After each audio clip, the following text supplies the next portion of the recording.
ही दर्दनाक घटना है। कुछ लोग मथुरा वृंदावन से आ रहे थे, तीर्थार्थी थे, दर्शन करके आ रहे थे।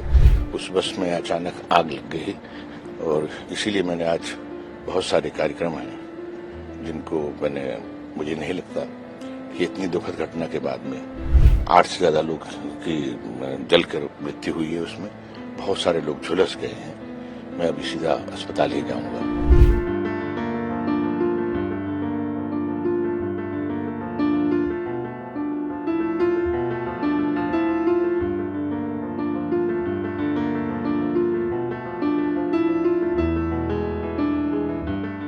ये बहुत ही दर्दनाक घटना है। कुछ लोग मथुरा वृंदावन से आ रहे थे, तीर्थार्थी थे, दर्शन करके आ रहे थे।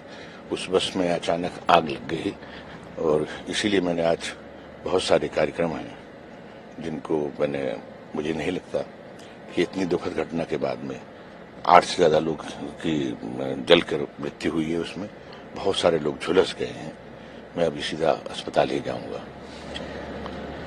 दूसरी तरफ नाम से तो स्वाभाविक तौर पे आप किन मुद्दों को लेकर लोगों के बीच जा रहे हैं? कौन से मुद्दे हैं जिसको लेकर आप लोगों से समर्थन मांग रहे हैं? एक्चुअली यहाँ मैं कोई नेशनल लेवल पे कोई इस तरह की बातें नहीं कर रहा हूँ, क्योंकि मेरा कोई मतलब नहीं। गुड़गांव से मेरा परिचय पहले भी रहा है, क्योंकि मेरे रिश्तेदार, मेरे परिवार के लोग यहाँ पे रहते हैं, आता जाता रहता हूँ। गुड़गांव में जो स्थिति है, जो दिल्ली से आते हुए जो लोग जो हैं, वो जिस गुड़गांव को देखते हैं, जिस मिलेनियम सिटी को देखते हैं, वो अंदर आने के बाद जो है, अगर आप देखेंगे तो ये बहुत ही बैकवर्ड इलाका है। यानी एनसीआर का सबसे ज्यादा बैकवर्ड इलाका होगा। चाहे वो रेवाड़ी ले लें, चाहे वो बादशाहपुर ले लें, चाहे वो आप जो है मेवात ले लें। तो ये इसमें क्या समस्या नहीं है। रेवाड़ी में जाओ तो गुहार करते हैं कि हमारे गांव में बस नहीं आई है। मतलब मुझसे ये कहा गया कि आप जो है, तो मैंने कहा आपके सांसद जी कहते हैं सब 20 साल से उसने शक्ल न देखी हमारी। तो मैंने कहा आप किस बिरादरी के हैं? तो बोलते हम उड़ी की बिरादरी के। मैं बोलना नहीं चाहता, क्योंकि मैं कभी बिरादरियों पे नहीं लगना चाहता ना। उन्होंने मुझसे कहा हम कह रहे हैं हम यादव हैं। तो मैंने कहा नहीं बिरादरियों से क्या मतलब है? कि बोले कि हम ये तो मतलब है कि वो जीत रहे हैं। तो मैंने कहा अच्छा, मैं चुप हो गया। फिर मैंने उस बात को नहीं छोड़ा। मैंने कहा भाई मैं इतना कह सकता हूँ, मेरा वचनबद्ध हूँ कि मैं अगर आप मुझे इस लायक समझते, बोले कि लायक क्या समझते, तुम पहुंच रहे हो। तो इस तरह की बात जो है ना लोगों के दिल में है। और ये चुनावी लोकल है। अगर आप जाए ना यहाँ गुड़गांव के अंदर, कितना आपको लगता है बरसात में तो आपको गुड़गांव की शक्ल दिखाई दे ही गई ना। 5,000 करोड़ रुपया है निगम का बजट। यहाँ के निगम का बजट जो है वो 5,000 करोड़ रुपया है। और यहाँ पे इतना भ्रष्टाचार है। आप अगर जरा गुड़गांव के अंदर जाके देखेंगे तो आपको ना ये गंदगी के ढेर नजर आएंगे। और वहां पे गायें चर रही हैं, प्लास्टिक की थैलियां पड़ी हैं, गंदगी चारों तरफ है। इन तमाम चीजों को लेके मेरी लड़ाई इनसे है। मेरी लड़ाई किसी व्यक्ति से या किसी पार्टी से नहीं है। मेरी लड़ाई यहाँ की समस्याओं से है। चाहे वो गंदगी की समस्या हो, चाहे वो सीवर की समस्या हो, चाहे वो सड़क की समस्या हो, चाहे वो बच्चों की एजुकेशन के लिए स्कूल नहीं, लड़कियों के स्कूल नहीं है। और इसमें योजनाएं हैं, सेंट्रल गवर्नमेंट के पास भी हैं, प्रदेश गवर्नमेंट के पास भी हैं, पर क्यों नहीं इनका इस्तेमाल हुआ 20 साल से? ऐसी उदासीनता क्या? ये मैं तो उदासीनता के खिलाफ चुनाव लड़ रहा हूं। आप कह रहे हैं उदासीनता के खिलाफ चुनाव लड़ रहे हैं, तो स्वाभाविक तौर पे अगर गुरुग्राम की ये स्थिति है जैसा आप बता रहे हैं, तो स्वाभाविक तौर पे हरियाणा की भी कुछ ऐसी स्थिति होगी। तो आपको क्या लग रहा है राजनीतिक तौर पर कितनी सीटें आपको हरियाणा में मिलता हुआ दिखाई दे रहा है, इंक्लूडिंग गुरुग्राम? देखिए, ये जो कांग्रेस पार्टी गुड़गांव जो है और गुरुग्राम जो है, ये हरियाणा के प्रदेश के सभी लोगों यहाँ पर जो है रहते हैं। क्योंकि जो जिनके बच्चे पढ़ लिख जाते हैं, कुछ बिजनेस करने के लिए आते हैं, तो यही एक शहर या ये एक शहर है जिसमें आपको कहीं से भी, हिसार के बच्चे भी यहीं पे, हिसार के परिवार भी यहीं रह रहे हैं, आप देख लीजिएगा, यमुनानगर के परिवार भी यहीं रह रहे हैं, अम्बाला के परिवार भी यहीं रह रहे हैं, रोहतक के परिवार भी यहीं रह रहे हैं। तो मतलब ये हरियाणा है, गुड़गांव जो है, और उसके साथ ये कॉस्मोपॉलिटन है, ये मिनी इंडिया है, और हरियाणा तो है ही है। इनके रिस्पांस को देख के मुझे लगता है कि 10 की 10 सीट, आप इसको अतिशयोक्ति मत मानिए, 10 की 10 सीटें जो हैं ये कांग्रेस लेके जाएगी। जब इंडिया ब्लॉक की क्या स्थिति देख रहे हैं? मैं सच्चाई बताऊं कि मैं बहुत ज्यादा ना तो खबरें देख रहा हूं, ना मैं कुछ, मैं तो सिर्फ एक कोल्हू के बैल की तरह से मैं तो ऐसे ही चला जा रहा हूं, और मेरा गुड़गांव ही है।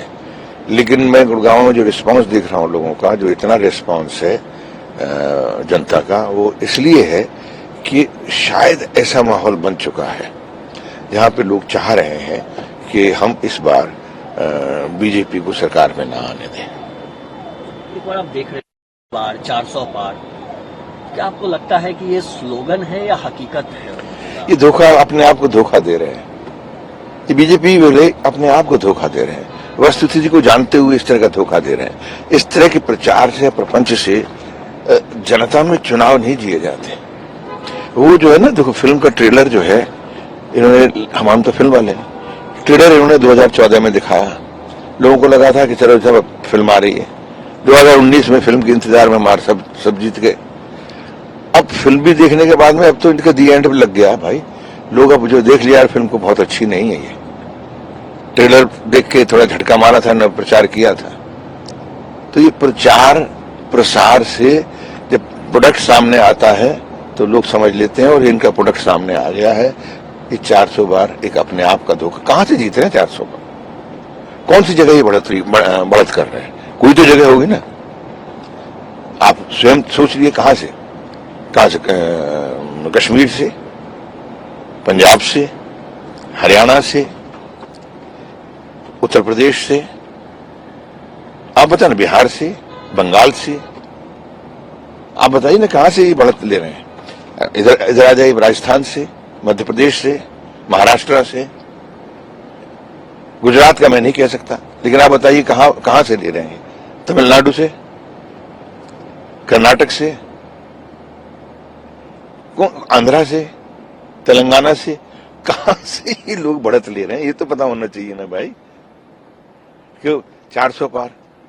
तो क्या ये गिनतियां अब इनके लग गई है? तो होता ना, तोता बोलता रहता 400 पार 400 पार, वो बोलता ना मिट्ठू तोता जो पिंजरे में बंद होता है।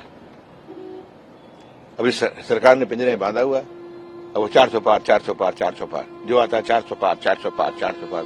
अरे कहां से आ रहे हैं यार 400 पार? लेकिन आप लोग का, आप पार्टी का जो मैनिफेस्टो है वो तो बैंक्रप्सी की ओर ले जाएगा, ये मायोसिस्ट मैनिफेस्टो है। कभी कहते हैं मुस्लिम लीग के मैनिफेस्टो से मिलता जुलता है, तो ऐसे में लोगों का भरोसा आप पर कैसे हो? नहीं, मैं कुछ बोलना नहीं चाहता। ये पंडित जवाहरलाल नेहरू जिस दिन से आजाद हुआ है, ये ये जो है, जो मैनिफेस्टो है मनमोहन सिंह तक का, जितने प्रगति देश में और जितनी इंडस्ट्रियलाइजेशन और जितना स्मॉल स्केल इंडस्ट्रीज जिनको बढ़ावा मिला है, वो मनमोहन सिंह की सरकार में 10 साल में मिला है, जिसको इन्होंने ऐसे उसमें डाल दिया है। इनके बारे में ज्यादा बात करने का इसलिए फायदा नहीं है कि इसे बोल रहे हैं, जमीन को नहीं समझ रहे हैं। एक और सवाल है कि लगातार पार्टी पर आरोप लग रहा है कि अगर आप लोग सत्ता में आए तो ओबीसी का रिजर्वेशन लेकर आप एक खास वर्ग विशेष को दे देंगे, मुसलमानों को दे देंगे, यह भी तो आरोप लग रहा है। इनको कानून पे भरोसा नहीं है, हमें है। जो नहीं हो सकता उसकी क्यों बात कर रहे हैं? जो एक बैकवर्ड का, जो एक दलित का जो एक कोटा है, उसको आप कैसे चेंज करेंगे?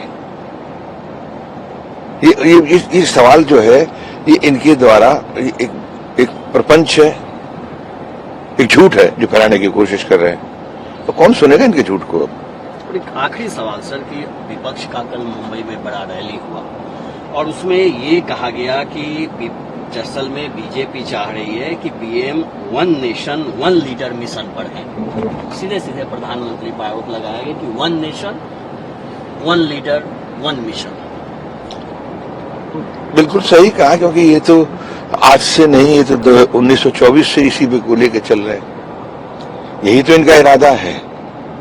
तो मैं इस पर मेरे नेताओं ने टिप्पणी की कल, तो मुझे लगता है कि बिल्कुल सही है ये, और इससे बचना चाहिए, क्योंकि लोकतंत्र खत्म हो जाएगा, संविधान को झटका लगेगा। आज इस देश का जो बाबा साहब ने जो एक बराबरी का जो सब लोगों को जो रास्ता दिया है, ये उस संविधान को बदलने की परिपाटी जो आप बोल रहे हैं, और ये देश होने नहीं देगा।